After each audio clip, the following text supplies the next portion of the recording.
आइए दोस्तों, अगला क्वेश्चन हम देखते हैं।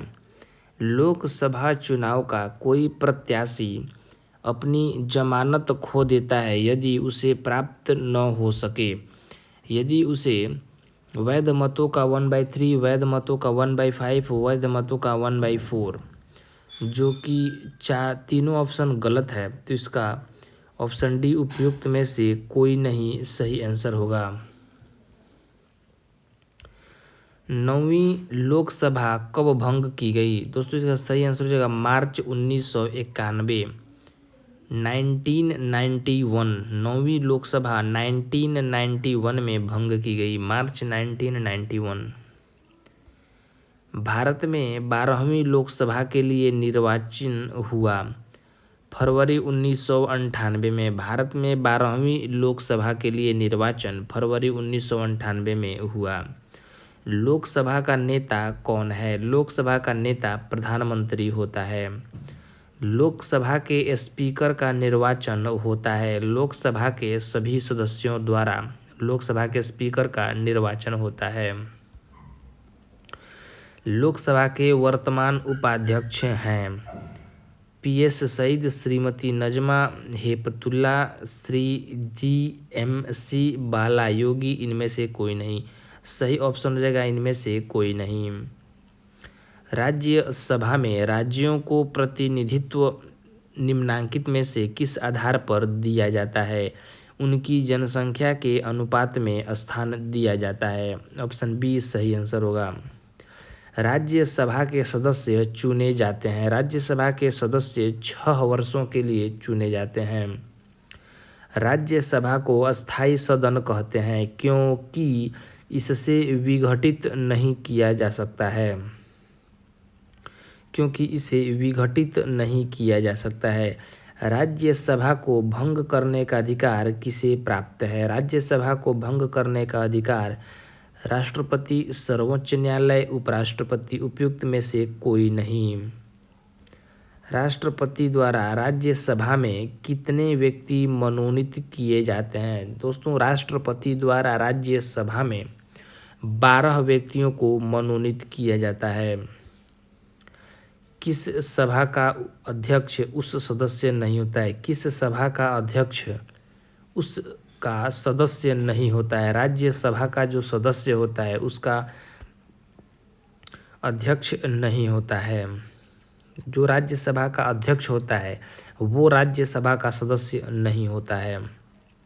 राज्यसभा के चेयरमैन हैं, राज्यसभा के चेयरमैन भारत के उपराष्ट्रपति होते हैं। भारत के जो भी उपराष्ट्रपति होंगे वो राज्यसभा के अध्यक्ष होंगे, मतलब चेयरमैन होंगे। राष्ट्रपति संसद का हिस्सा होता है। राष्ट्रपति संसद का हिस्सा होता है। संसद के 2 सत्रों के बीच अधिकाधिक अंतराल होना चाहिए। दोस्तों संसद के 2 सत्रों के बीच अधिकाधिक अंतराल 6 महीने का होना चाहिए, इससे ज़्यादा नहीं हो सकता। एक MP की सीट को रिक्त घोषित किया जा सकता है यदि वह सदन से लगातार 2 माह की अवधि के लिए अनुपस्थित रहता है। यदि वो सदन से लगातार 2 माह की अवधि के लिए अनुपस्थित रहता है तो एक MP की सीट को रिक्त घोषित किया जा सकता है। MP बोले तो मेंबर ऑफ पार्लियामेंट। संसद के दोनों सदनों का संयुक्त अधिवेशन आयोजित होता है। तो संसद के दोनों सदनों का जो संयुक्त अधिवेशन आयोजित होता है, इसका सही आंसर होगा ऑप्शन डी चौथा। इसका केवल 4 सही आंसर होगा। एक ऐसे विधेयक पर विचार करने और उसे पारित करने के लिए जिस पर दोनों सदनों में मतभेद हो। तो संसद के दोनों सदनों का संयुक्त अधिवेशन तभी आयोजित किया जाता है जब किसी विधेयक पर विचार करने और उसे पारित करने के लिए दोनों सदनों में मतभेद हो, तब दोनों का संयुक्त अधिवेशन आयोजित किया जाता है। भारतीय संविधान के अनुच्छेद 110 के अनुसार धन विधेयक की परिभाषा में क्या सम्मिलित है? दोस्तों इसमें से सही ऑप्शन होगा उपयुक्त में से कोई नहीं या उपयुक्त में से एक से अधिक। अनुच्छेद 110 के अनुसार धन विधेयक की परिभाषा में टैक्स लगाना क्या सम्मिलित है? टैक्स लगाना गलत है। धन की उधारी का विनिमयन यमन करना गलत। भारत की संचित निधि के धन को विनियोग करना गलत। भारत की संचित निधि से खर्च का विवरण देना गलत। तो इसका सही आंसर हो जाएगा ऑप्शन ई, उपयुक्त में एक से अधिक या कोई नहीं।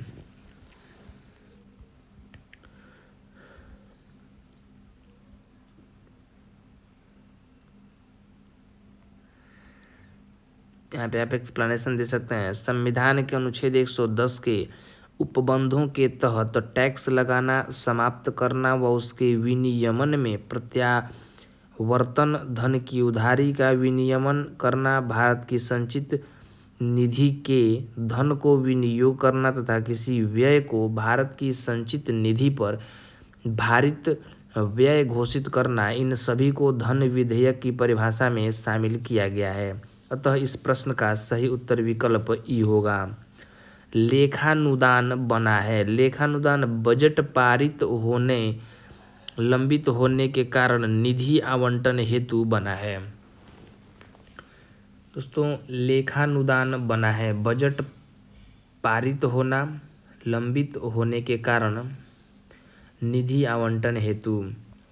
कटौती प्रस्ताव का उद्देश्य क्या होता है? कटौती प्रस्ताव का उद्देश्य बजट प्रस्तावों के खर्च में कमी का प्रस्ताव प्रस्तुत करना। बजट प्रस्तावों के खर्च में कमी का प्रस्ताव प्रस्तुत करना। दोस्तों अगला क्वेश्चन है, भारत के सर्वोच्च न्यायालय की स्थापना हुई थी। ऑप्शन डी इसका सही आंसर है भारतीय संविधान के द्वारा। सही आंसर हो जाएगा इसका ऑप्शन डी, भारतीय संविधान के द्वारा। अगला क्वेश्चन है, भारत के उच्चतम न्यायालय में न्यायाधीशों की संख्या में वृद्धि करना की शक्ति में निहित है। इसका सही आंसर हो जाएगा ऑप्शन बी, संसद की शक्ति में निहित है।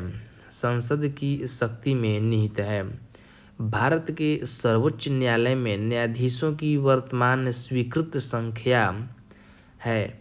वर्तमान स्वीकृत संख्या दोस्तों इसका सही आंसर हो जाएगा 34, जो कि इसमें नहीं दिया गया है, तो इसका सही आंसर हो जाएगा 34। भारतीय सर्वोच्च न्यायालय में न्यायाधीशों की नियुक्ति कौन करता है? भारतीय सर्वोच्च न्यायालय में न्यायाधीशों की नियुक्ति राष्ट्रपति करता है। दोस्तों यहीं पे इस 25 प्रीवियस ईयर क्वेश्चंस का सेट समाप्त होता है। मैं आशा और उम्मीद करता हूं कि एक एक क्वेश्चन आप सबों के लिए मील का पत्थर साबित होगा। अतः मैं अगला क्वेश्चंस का सेट प्रीवियस ईयर में पूछे जा चुके हैं बहुत जल्द लेकर हाजिर रहूँगा। बहुत बहुत धन्यवाद।